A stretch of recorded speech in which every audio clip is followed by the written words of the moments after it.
Very good afternoon to all. In this lecture, we will discuss next different types of vectors, or we can say that some important terms of vectors. Here we will discuss. त्यापूर्वी आपण या अगोदरच्या लेक्चरमध्ये काय काय पाहिलं ते पाहूया. इक्वल वेक्टर्स आपण पाहिलं, निगेटिव्ह वेक्टर आपण पाहिलं, parallel vectors, anti parallel vectors, zero vector,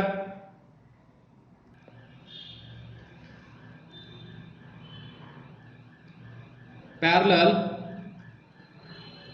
vector. Vectors असे वेक्टर्स जे एकमेकांना पॅरलल आहेत, म्हणजेच आपण म्हणू शकतो त्या दोन वेक्टरची डायरेक्शन सेम आहे.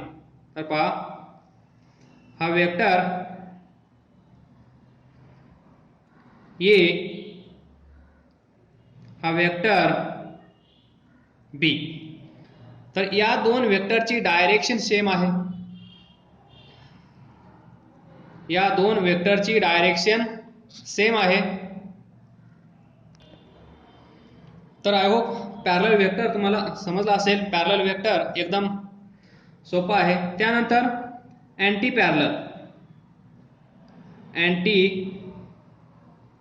Parallel vector. एक वेक्टर ए, वेक्टर बी. तर हे पॅरलल आहेत, पण या दोघांची डायरेक्शन ऑपोजिट आहे. इथे काय असेल, सेम डायरेक्शन, इथे ऑपोजिट डायरेक्शन. म्हणजे डायरेक्शन सेम असेल पॅरलल वेक्टर, डायरेक्शन ऑपोजिट असेल तर अँटी पॅरलल वेक्टर. त्यानंतर angle between two vectors, important, angle between two vector, दोन वेक्टर मधील अँगल. तर पहा, हे लक्षात ठेवत असताना मी तुम्हाला सांगेन, हा एक वेक्टर आहे, वेक्टर ए. त्यानंतर हा एक वेक्टर आहे, वेक्टर बी.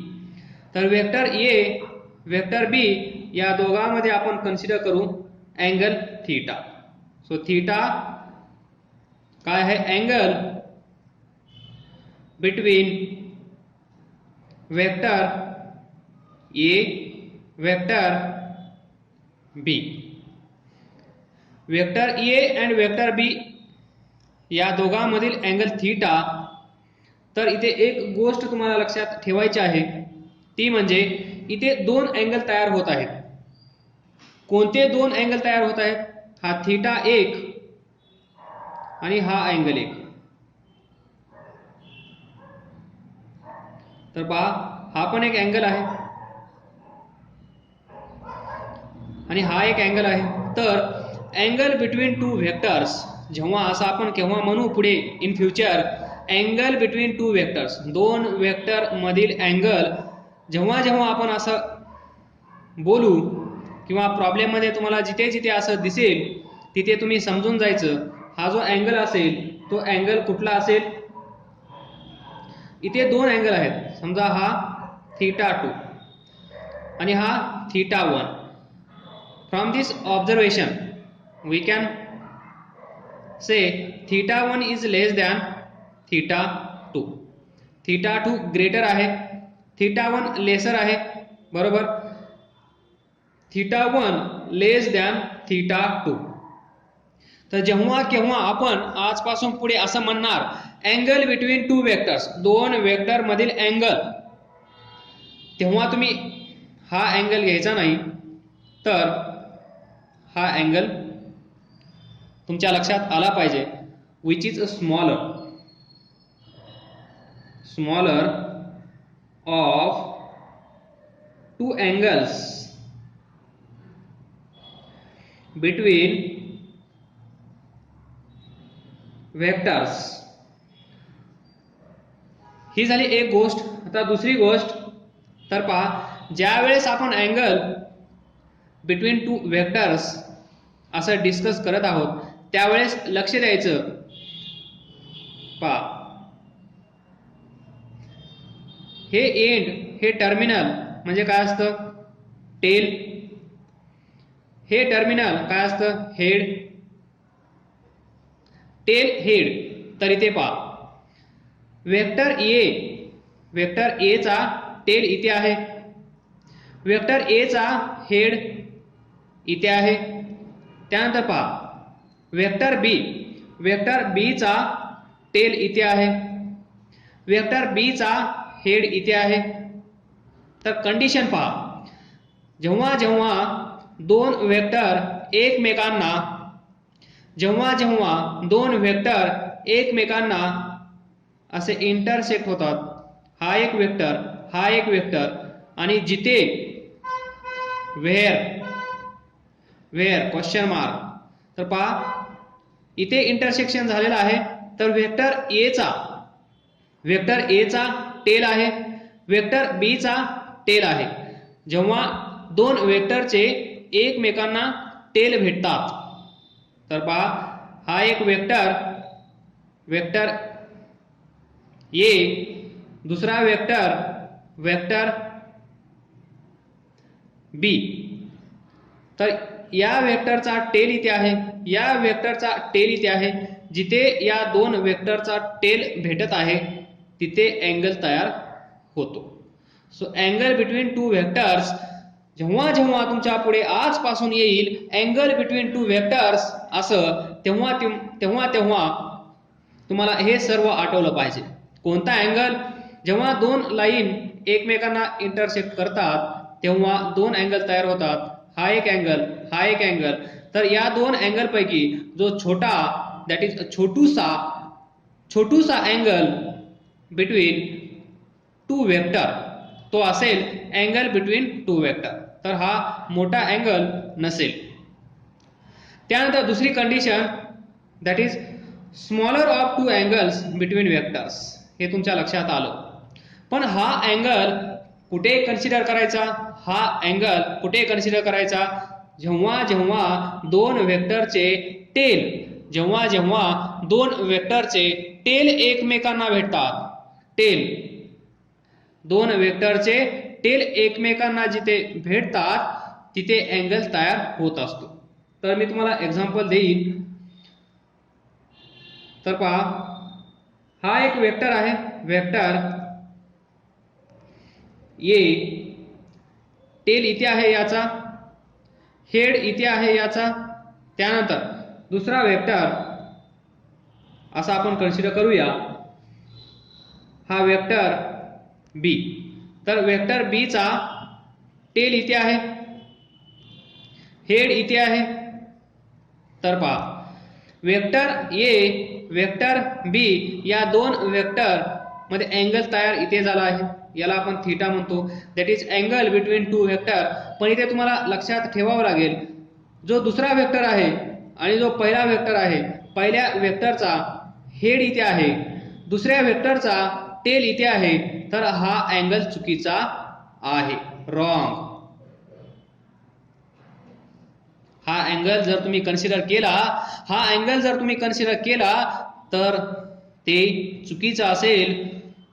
तर अँगल बिटवीन टू वेक्टर्स जेव्हा तुम्हाला कन्सिडर करायचं असेल तेव्हा तुम्ही एक गोष्ट लक्षात ठेवायची आहे, टेल एकमेकांना भेटले पाहिजेत, टेल एकमेकांना भेटले पाहिजेत. तेव्हाच आपण त्या दोन वेक्टर मधला अँगल सांगू शकतो. तर हे झालं angle between two vectors. Next, हा एक वेक्टर असेल, वेक्टर हा इथे अँगल असेल, ही रेफरन्स लाईन आपण कन्सिडर करूया. या रेफरन्स लाईन सोबत हा अँगल किंवा हा वेक्टर ए कन्सिडर करा, हा वेक्टर बी कन्सिडर करा आणि angle between two vector is theta. तर इथून पहा, तुम्ही हा vector B vector parallelly shift करू शकता. कसं? पॅरलल. पॅरलल कळतं ना? पॅरलल म्हणजे पहा, vector A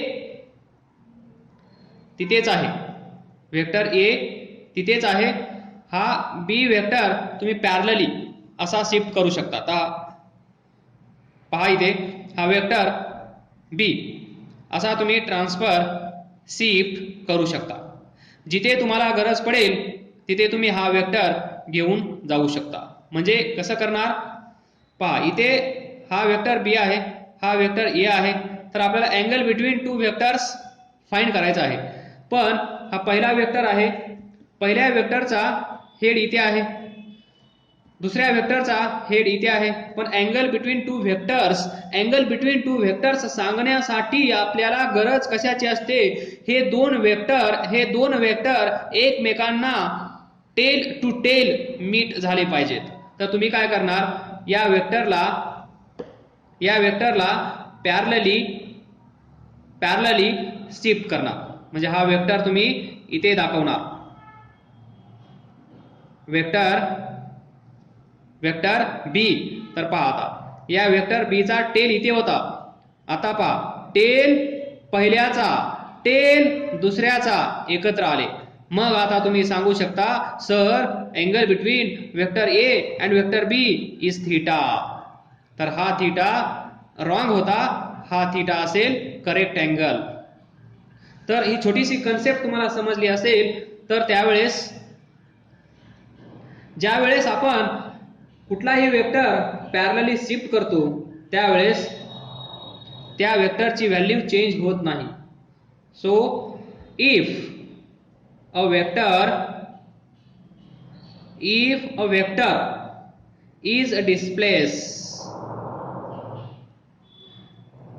is displaced parallel to itself स्वतःलाच पॅरलल. हा इथे होता, इथे जाईल, इथे असेल तर इथे येईल, असं पॅरलल शिफ्टिंग वेक्टर मध्ये अलाउड आहे. पॅरलल शिफ्ट केल्यानंतर याची जी व्हॅल्यू असेल त्याच्यावर कुठल्याही प्रकारचा परिणाम होत नाही. कुठल्याही प्रकारचा परिणाम होत नाही याचा अर्थ काय असेल तर व्हॅल्यू त्याची, मॅग्निट्यूड त्याचं चेंज होत नाही. If a vector is displaced parallel to itself it does not change. तो चेंज होत नाही. तुम्ही हा बी वेक्टर इथे असा घेऊन गेलात, इथे जी त्याची व्हॅल्यू होती तीच व्हॅल्यू इथेही असेल. तुम्ही इथे घेऊन गेलात पॅरलली, हा वर्ड लक्षात ठेवायचा आहे. पॅरलली जशास तसा असा इकडे शिफ्ट करत गेलो तरी त्याची व्हॅल्यू चेंज होत नाही. मग तो इथे आला, तो इथे आला, तो इथे आला, तर प्रत्येक वेळेस इथे समजा इथे आल्यानंतर हा वेक्टर आपण ए कन्सिडर करूया. इथून इथे डिस्प्लेस झाला.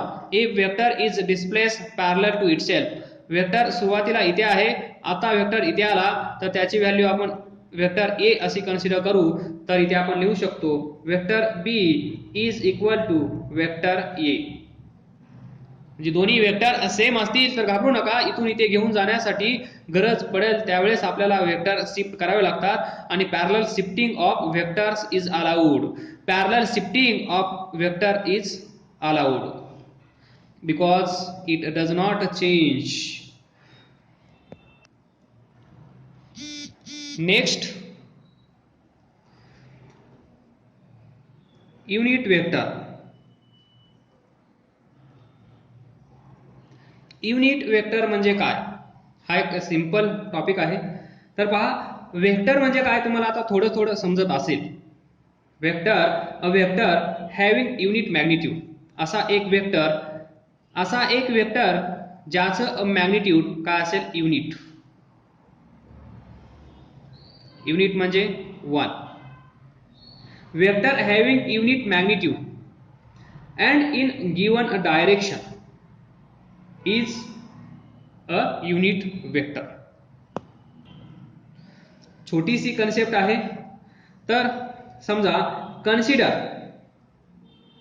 m vector m is non zero, vector m is non zero. Non zero म्हणजे समजत असेल, म्हणजे याला काहीतरी व्हॅल्यू असेल, काहीतरी मॅग्निट्यूड असेल, डायरेक्शन असेल. डायरेक्शन तर असणारच आहे, कारण आपण व्हेक्टर डिस्कस करत आहोत. व्हेक्टर म्हणल्यानंतर मॅग्निट्यूड प्लस डायरेक्शन, तर या दोन्ही गोष्टी तिथे असणारच. तर आपण एक रॅन्डमली वेक्टर m कन्सिडर केला आणि सांगितलं वेक्टर m कसा आहे, नॉन झिरो. नॉन झिरो म्हणल्यानंतर याला काहीतरी व्हॅल्यू असणार, म्हणजेच काहीतरी मॅग्निट्यूड असणार. तर magnitude of vector, magnitude of vector m कसं दाखवतात पहा.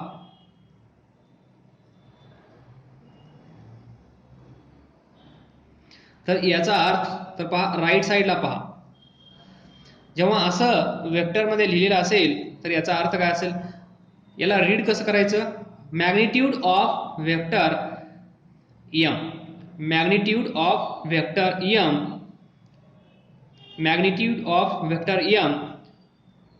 जेव्हा हा गायब होईल, हा गायब होईल, हा ॲरो गायब होईल, तुम्हाला असं दिसेल, तेव्हा त्याला आपण सिम्पली याचा अर्थ काय असेल, magnitude which is not zero, which is not zero, कारण vector m is non zero. त्यानंतर unit vector along this vector m, the unit vector along vector m, the unit vector along vector m. तो कसा लिहिला जातो पहा, unit vector, a vector having unit magnitude in a given direction is called unit vector in that direction. जर आपण एक vector consider केला, vector m, ज्याची व्हॅल्यू 0 नसेल, तर त्याचं मॅग्निट्यूड आपण असं लिहितो which is not 0. then the unit vector along this vector, unit vector along this vector, या वेक्टरची डायरेक्शन समजा अशी असेल, तर याच्या डायरेक्शन मध्ये, या डायरेक्शन मध्ये unit vector, the unit vector along this vector is written as u suffix m cap. Cap अशी नसते, सॉरी, तर पहा u m cap. This is the unit vector, this is the unit vector along this vector. या वेक्टरच्या direction सोबत किंवा unit vector along this vector याच्या direction मध्ये, या डायरेक्शन मध्ये एक वेक्टर असेल, त्याला आपण म्हणत असतो unit vector. And it is given by, हा एक वेक्टर आपण कन्सिडर केला आहे, या वेक्टरच्या डायरेक्शन मध्ये असणारा युनिट वेक्टर, या वेक्टरच्या डायरेक्शन मध्ये असणारा युनिट वेक्टर. तर पहा, हा वेक्टर m, हा vector m is equal to unit vector in the direction of vector this cap and its magnitude. तर हा एक सिंपल वेक्टर आहे, हा आहे युनिट वेक्टर आणि हा आहे magnitude of vector m, magnitude of vector m. तर समजा आता वेक्टर आपल्याकडे आहे वेक्टर a, वेक्टर ए असेल तर कसं करणार, vector A is equal to unit vector cap, याला रीड कसं करायचं, U cap into magnitude of this vector, या वेक्टरचं मॅग्निट्यूड, म्हणजे मॅग्निट्यूड, या वेक्टरचं magnitude multiplied by unit vector आपल्याला भेटेल वेक्टर इन दिस डायरेक्शन, याची डायरेक्शन सेम असते. फ्रॉम दिस, हे एक एक्झाम्पल होतं, from this we can write this unit vector along vector m is equal to vector m divided by m, vector divided by its magnitude, vector divided by its magnitude will give us unit vector. तर कुठलाही vector घ्या, जेव्हा आपण numerical solve करू त्यावेळेस तुम्हाला अजून idea येईल. तर पहा, कुठलाही एक वेक्टर घ्या, त्या वेक्टरच्या डायरेक्शन मध्ये असणारा युनिट वेक्टर जर आपल्याला फाइंड करायचा असेल तर आपण तो वेक्टर डिवाइडेड बाय त्याचं मॅग्निट्यूड, यालाच आपण असं लिहू शकतो, vector m divided by magnitude of this vector, या वेक्टरचं magnitude. So this is the unit vector, हा vector m, this is magnitude. तर मॅग्निट्यूड कसं फाइंड करायचं हे आपण पुढे पाहणार आहोत. तर युनिट वेक्टर म्हणजेच this has magnitude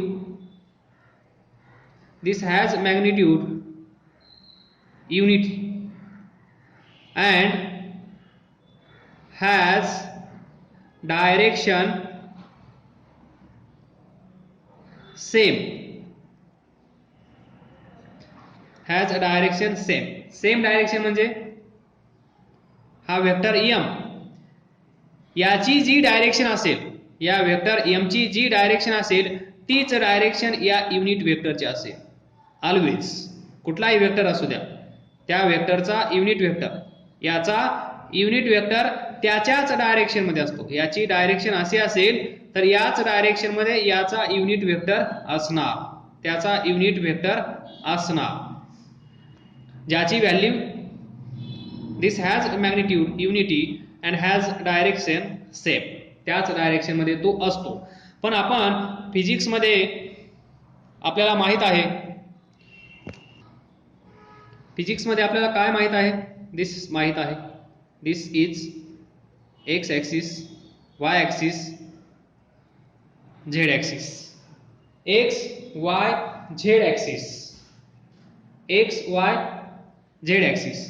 तर याच्या अलॉंग आपण आय कॅप कन्सिडर करतो, along Y J cap, along Z K cap, where this I cap, J cap, K cap are unit vectors. I cap, J cap, K cap काय आहेत, unit vectors. हा along x, हा along y, हा k along z, म्हणजे z direction मध्ये k, x along x axis I, along y axis j, along z axis k. तर हे आपण फिजिक्स मध्ये कन्सिडर करत असतो. जर पुढे तुम्हाला आय कॅप असं दिसलं तर तुम्ही समजून जायचं त्या वेक्टरची डायरेक्शन कशी असेल, along x axis. जर तुम्हाला जे असं दिसलं तर समजून जायचं त्या वेक्टरची डायरेक्शन कशी असेल, along y axis. जर तुम्हाला के दिसला तर तुम्ही समजून जायचं त्या वेक्टरची डायरेक्शन कशी असेल, along z axis. तर I for x, J for y, K for Z. तर याच्यावरून आपण आयडेंटिफाय करत असतो डायरेक्शन. समजा एखादा वेक्टर असेल, तिथे I तुम्हाला दिसला तर तुमच्या डोक्यात लगेच प्रकाश पडला पाहिजे या वेक्टरची डायरेक्शन कशी आहे, along x axis. So we always use in physics I cap, J cap and K cap as unit vectors, as unit vectors along x, y and z direction. जे इथे दाखवलं आहे ते directions.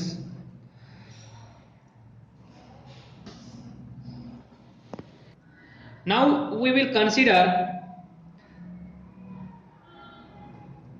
x, vector x, vector y, vector z along x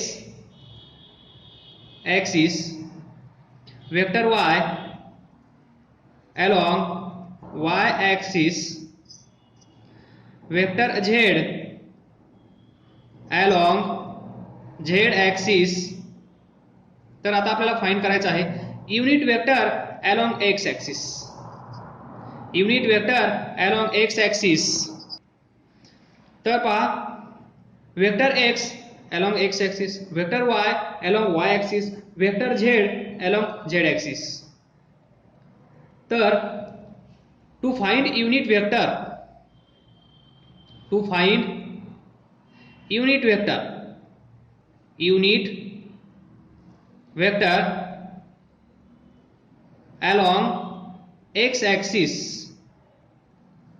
कसा find करणार, along x axis I cap is unit vector.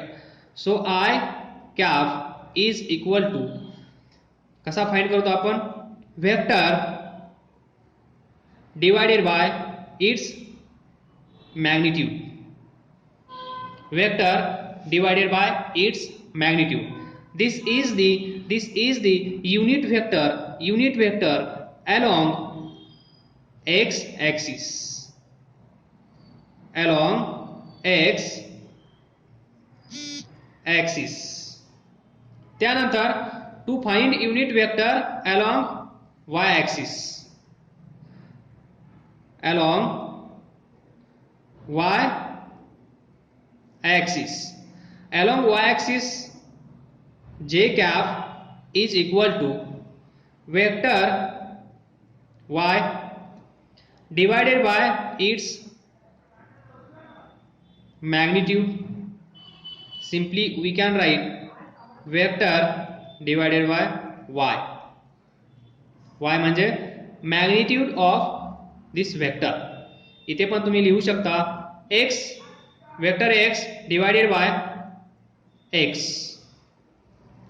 त्यानंतर दिस is the unit vector, हा काय आहे, युनिट वेक्टर जे cap along y axis. Now along z axis, along z axis k cap is unit vector along z axis. तर हा कसा find करणार, k cap is equal to vector z divided by magnitude of this vector. Simply we can write vector z divided by z. तर हे आहेत unit vector along x axis, along y axis, along z axis. हे कधीही change होणार नाहीयेत. तर पहा vector operation number 1. Vector operation मध्ये पहिलं multiplication. multiplication of a vector by a scalar. Scalar तो तुम्हाला माहित आहे, सिंपल अल्जेब्रा म्हणजेच स्केलर. तर पहा, मल्टिप्लिकेशन ऑफ अ वेक्टर, एक वेक्टर आहे, त्या वेक्टरला आपण स्केलरनी मल्टिप्लाय करत आहोत. तर काय होईल पहा, आपण एक वेक्टर कन्सिडर करूया, वेक्टर पी, वेक्टर पी, आणि याला मल्टिप्लाय करूया आपण एका नंबरने, that is scalar, scalar S. So P ला जर आपण मल्टिप्लाय केलं या एस नी, तर आपल्याला भेटतो नवीन वेक्टर, आपण कन्सिडर करू Q vector. So Q, vector Q is equal to S into vector P. Here vector, हा पी एक वेक्टर आहे, पी काय आहे, वेक्टर, हा एक वेक्टर आहे. या वेक्टरला आपण कशाने मल्टिप्लाय केलं, बाय अ स्केलर, स्केलरने मल्टिप्लाय केलं. आपल्याला काय भेटलं, न्यू वेक्टर. आपल्याला एक नवीन वेक्टर भेटला. जसं की एक वेक्टर असेल आणि त्या वेक्टरला आपण 4 नी मल्टिप्लाय केलं, किंवा त्या वेक्टरला आपण 2 नी मल्टिप्लाय केलं, त्या वेक्टरला आपण 10 नी मल्टिप्लाय केलं, तर काय होईल, आपल्याला नवीन वेक्टर भेटेल. तर this is the multiplication of vector by a scalar. एखादा वेक्टर असेल, त्या वेक्टरला जर आपण स्केलर क्वांटिटीनं, इथे तुम्ही म्हणू शकता स्केलर क्वांटिटी काही असू शकते, एखाद्या स्केलर क्वांटिटीने जर तुम्ही मल्टिप्लाय केलं एखाद्या वेक्टरला, तर तुम्हाला एक नवीन वेक्टर भेटतो, आणि तो वेक्टर आपण असा फाइंड करतो. म्हणजे कुठलाही वेक्टर तुम्हाला दिला, आणि त्या वेक्टरला जर एखाद्या स्केलर क्वांटिटीनं मल्टिप्लाय केलं, तर तुम्हाला एक नवीन वेक्टर भेटेल. त्या वेक्टरला आपण इथे म्हणलं आहे वेक्टर क्यू.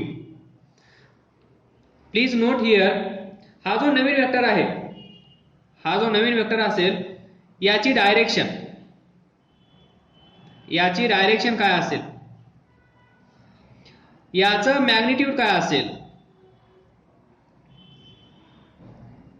कारण वेक्टर म्हणल्यानंतर मॅग्निट्यूड आलंच.